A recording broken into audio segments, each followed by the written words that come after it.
Welcome to खोलो किताब। आज हम क्लास 7th की वर्कशीट नंबर 34 करेंगे सामाजिक विज्ञान की, जो 8 दिसंबर को आपको दी गई है। ये वर्कशीट हिंदी मीडियम के स्टूडेंट्स के लिए है। अगर आप इंग्लिश मीडियम के स्टूडेंट हैं तो यहाँ आपको एक लिंक दिख रहा होगा जिस पे आप क्लिक करके इंग्लिश में इस वर्कशीट को सॉल्व होते हुए देख सकते हैं, समझ सकते हैं। अगर आप चैनल पे नए हैं तो इसको पहले सब्सक्राइब कर दें और वीडियो पसंद आए तो लाइक, कमेंट और शेयर करना ना भूलें। तो चलिए स्टार्ट करते हैं। सबसे पहले विद्यार्थी यहाँ अपना नाम लिखेंगे, यहाँ कक्षा अध्यापक का नाम हो जाएगा।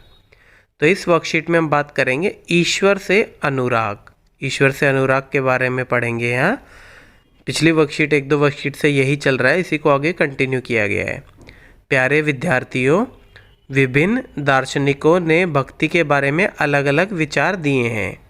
आइए कुछ दार्शनिकों से विचार जानते हैं। अब दार्शनिकों का मतलब क्या होता है? दार्शनिक का मतलब होता है, दार्शनिक शब्द फिलोक्स शब्द से आया है। फिलोसफक, जिसका फिलोसफिक वाला, जिसका अर्थ है ज्ञान से प्रेम करने वाला। फिलॉसफी जैसे वर्ड होता है ना, उसी से फिलोसफ होता है और उसी से दार्शनिक भी कहते हैं। कर्मकांड बोलते हैं पूजा यज्ञ आदि से संबंधित धार्मिक क्रम को, और दर्शन या दर्शन शास्त्र बोलेंगे जीवन के अर्थ व मतों से संबंधित विचारों का अध्ययन करने वाले को दर्शन शास्त्र कहलाता है। अब ये अगर मत हैं जिसके बारे में हम पढ़ेंगे, उससे रिलेटेड कोई स्टडी करता है, उसको दर्शन शास्त्र बोलेंगे। अब सबसे पहले हम शंकर के बारे में बात करते हैं। शंकर का जन्म 8वीं शताब्दी में केरल प्रदेश में हुआ था। वह अद्वैतवाद के समर्थक थे। अद्वैतवाद मत जो होता है, अलग अलग मत होते हैं, कोई किसी के बारे में मानता है, उसके समर्थक थे। अद्वैतवाद के अनुसार जीवात्मा और परमात्मा दो परम सत्य हैं, दोनों एक ही हैं। तो जो ये वाला मत था अद्वैतवाद वाला, इसमें क्या कहते थे? जीवात्मा मतलब जो मनुष्य वगैरह हैं, वो जो लिविंग थिंग है, और परमात्मा जो भगवान है, जो परम सत्य जिसको बोलते हैं, उससे परमात्मा बना, वो दोनों एक ही हैं। उन्होंने यह शिक्षा दी कि ब्रह्मा जो एकमात्र या परम सत्य हैं, वे निर्गुण और निराकार हैं। तो ये शंकर जी ने अद्वैतवाद में क्या बताया कि जो ब्रह्मा है वो एकमात्र वही एक परम शक्ति है, परम सत्य है, मतलब वही एक अकेले परमात्मा है जो निर्गुण और निराकार है, मतलब उनका कोई गुण नहीं है और ना ही उनका कोई आकार वगैरह है। शंकर ने हमारे चारों ओर के संसार को मिथ्या या माया माना है। शंकर ने क्या बोला कि जो हमारा पूरा संसार है वो एक माया है, मतलब एक तरीके से भ्रम है, मिथ्या है। और संसार का परित्याग करने अर्थात संन्यास लेने और ब्रह्मा की सही प्रकृति को समझने और मोक्ष प्राप्त करने के लिए ज्ञान के मार्ग को अपनाने का उपदेश दिया। और उन्होंने क्या बोला कि जो संसार वगैरह है वो एक तरीके से छलावा है, माया है, और संसार का जब परित्याग करेंगे या संन्यास पे जाएंगे तभी हम ब्रह्मा की सही प्रकृति को समझ सकते हैं और मोक्ष को प्राप्त होने के लिए ज्ञान का ही एक मार्ग है।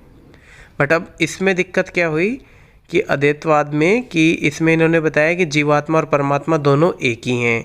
तब इससे ये हो कि कौन किसकी पूजा करे, ये कन्फ्यूज़न हो जाएगा ना। अब मनुष्य जो जीवित वाले बंदे हैं वो परमात्मा की पूजा करते हैं, भगवान की पूजा करते हैं, बट अब ये दोनों एक ही हैं तो इसमें कन्फ्यूज़न हो जाएगा कि परमात्मा क्यों ना इसकी करे जब दोनों एक ही हैं। तो इसको ये डाउट हो गया था, जिस वजह से एक रामानुज जी थे, उन्होंने क्या किया, रामानुज या शंकराचार्य भी थे, उन्होंने 11वीं शताब्दी में तमिलनाडु में पैदा हुए थे रामानुज ने विशिष्टाद्वैत के सिद्धांत को प्रतिपादित किया।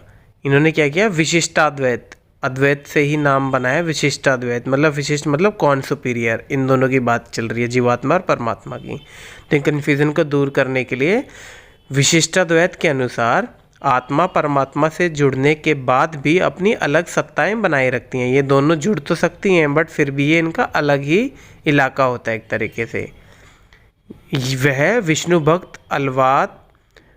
भक्त अलवार संतों से बहुत प्रभावित थे। कौन? रामानुज। उनके अनुसार मोक्ष प्राप्त करने का उपाय विष्णु के प्रति अन्य भक्ति भाव रखना है। भगवान विष्णु की कृपा दृष्टि से भक्त उनके साथ एकाकार होने पर परमानंद प्राप्त कर सकता है।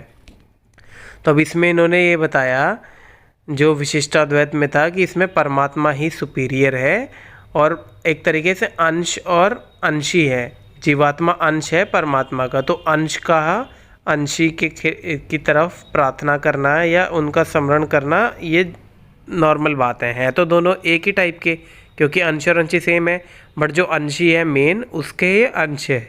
रामानुज के सिद्धांत ने भक्ति की नई धारा को बहुत प्रेरित किया, जो परवर्ती काल में उत्तर भारत में विकसित हुई। अब उसके बाद है यहाँ पे बात हम करेंगे 12वीं शताब्दी में क्या हुआ।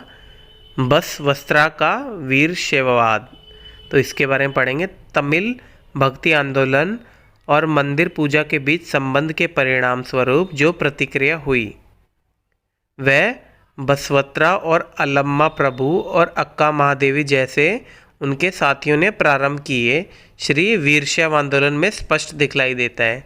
तो वीरशैव आंदोलन जो है ये किसने शुरू किया? बसवस्त्रा, अल्लम्मा प्रभु और अक्का महादेवी और उनके साथियों ने मिलके। यह आंदोलन 12वीं शताब्दी के मध्य में कर्नाटक में प्रारंभ हुआ।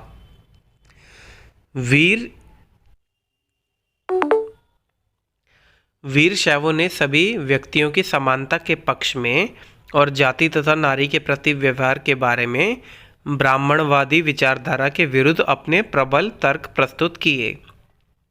इन्होंने क्या किया, जो जातिवाद बना हुआ था और ब्राह्मणवादी सोच थी कि हम ही सुपीरियर हैं, बाकी सब नीचे हैं, उनके खिलाफ अपनी विचारधारा प्रस्तुत करी। और वह सभी प्रकार के कर्मकांडों और मूर्ति पूजा के विरोधी थे। उनका ये मानना था जो कर्मकांड है, पूजा यज्ञ वगैरह, ये ब्राह्मणवादी सोच को दर्शाते हैं कि हम ही सुपीरियर हैं, ब्राह्मण प्रभु के बाद ब्राह्मण का ये आसार है, ब्राह्मण ही है सेकंड नंबर पे और उसके बाद दूसरी जाति हैं। तो ये सभी मूर्ति पूजा और कर्मकांडों के विरुद्ध थे, विद्रोही थे बसवत्रा के वीरशैववाद। अब आपको गतिविधि 1 के बारे में बताया गया। शंकर और रामानुज के विचारों के बारे में कुछ और पता लगाने का प्रयत्न करिए। तो शंकर ने तो क्या किसको, विष्णु को ही एक माना था और कहा था कि वो दोनों सेम हैं, जो परमात्मा है और जो हम अंश हैं वो दोनों सेम ही हैं। तो उससे एक डाउट क्या पैदा हुआ था, और अगर आपको संसार को छोड़ना पड़ेगा, आपको अगर मोक्ष को प्राप्ति करनी है। और रामानुज का इसमें जब डाउट हुई थी कि कौन किसकी पूजा करे, तो रामानुज ने अपनी वो बताई थी, एक नया स्टार्ट किया था ना, क्या नया स्टार्ट किया था? विशिष्टाद्वैत, जो अद्वैत वाले से ही सिमिलर है। तो उसमें क्या हुआ था, विशिष्ट अद्वैत में उसने बताया था कि दोनों अंश और अंशी के रूप में है और अंश हमेशा अंशी की पूजा कर सकता है। तो ये मैंने थोड़ी सी आपको एक पैराग्राफ बता रहा हूँ जिसमें सब लिखा हुआ है, तो उससे विचार आपको पता लग सकते हैं।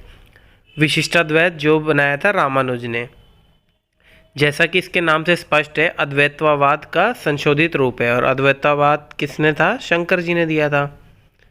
इसके प्रवर्तक आचार्य रामानुज माने जाते हैं। असल में आदि शंकराचार्य द्वारा चलाया गया था विशिष्टाद्वैत, बट उसको प्रचारक कौन थे जिन्होंने उसको ज़्यादा फैलाया? वो थे आचार्य रामानुज। उसमें अब शंकर द्वारा चला गया। अद्वैत मत में क्या कहा गया था जो शंकर जी ने चलाया था, कि ब्रह्मा ही एकमात्र सत्य है, यह जगत मिथ्या या माया है, और जीव तथा ब्रह्मा दो नहीं बल्कि एक ही हैं।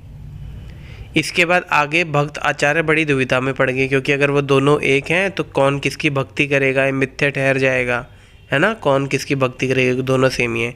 इसी उलझन को सुलझाने के लिए विशिष्टाद्वैत में शुद्धाद्वैत, द्वैतवाद आदि संशोधनवादी सिद्धांतों की अवधारणा की गई, ताकि अद्वैत मत में मूल सिद्धांतों के प्रतिष्ठा रखते हुए भक्त को अविद्या या माया बनाने से बचाया जा सके। अब इन्होंने उसमें यही बता दिया कि अंश और अंशी के रूप में बता दिया। जैसे ये लाइन आप यहाँ देखिए, ये देखिए, यहाँ जीव और ब्रह्मा का एकता तो बनी रहती है, किसमें? विशिष्टाद्वैत में, कि दोनों हैं तो एक ही, किंतु अविभाज्य रूप में नहीं, एक जैसे नहीं है, बल्कि अंश और अंशी के रूप में। अब अंश द्वारा अंशी को उपासना तो स्वाभाविक हो गई है, तो इसीलिए जीव ब्रह्मा की वासना या विष्णु की पूजा कर सकता है। इस प्रकार आदिशंकर के मत की प्रतिष्ठा भी रह गई और उपासना का मार्ग भी निकल गया। अद्वैत और विशिष्टाद्वैत में यही एक अंतर है। अब आइए प्रश्न उत्तर देख लेते हैं। पहला क्या है, शंकर किस मत के समर्थक थे? तो शंकर अभी हमने पढ़ा था अद्वैतवाद के समर्थक थे, तो शंकर अद्वैतवाद के समर्थक थे। फिर दूसरा है, रामानुज किन से बहुत प्रभावित थे? तो रामानुज किन से प्रभावित थे? रामानुज विष्णु भक्त अल्वारो संतों से बहुत प्रभावित थे। फिर तीसरा है, वीर शैव मत के समर्थक कौन कौन थे? और वीर शैव मत के समर्थक कौन कौन थे? इनके थे बसवान्ना, अल्लम्मा प्रभु और अक्का महादेवी, यही थे वीरशैव मत के समर्थक। फिर प्रश्न नंबर 4 क्या है, जाति के प्रति वीरशैवों का दृष्टिकोण कैसा था? वो सभी जाति को समान मानते थे और ब्रह्मवादी विचारधारा के खिलाफ थे, और साथ में कर्मकांड और मूर्ति पूजा से भी विरोधी थे। तो वीरशैवों ने सभी व्यक्तियों की समानता के पक्ष में और जाति तथा नारी के प्रति व्यवहार के बारे में ब्राह्मणवादी विचारधारा के विरुद्ध अपने प्रबल तर्क प्रस्तुत किए। तो यही इनका दृष्टिकोण था कि सबको समान रखना। फिर 5वां आपका है, अद्वैतवाद विशिष्टवाद से किस प्रकार भिन्न है? तो किस प्रकार भिन्न है? अद्वैतवाद के अनुसार जीवात्मा और परमात्मा जो परम सत्य है दोनों एक ही हैं, जबकि विशिष्टाद्वैत के अनुसार आत्मा परमात्मा से जुड़ने के बाद भी अपनी अलग सत्ताएं बनाए रखती हैं। इसी के साथ आपकी ये वर्कशीट आज की कंप्लीट हुई। मिलते हैं नेक्स्ट वीडियो में नेक्स्ट वर्कशीट के साथ। Don't forget to like, comment, share and subscribe the channel. Thank you.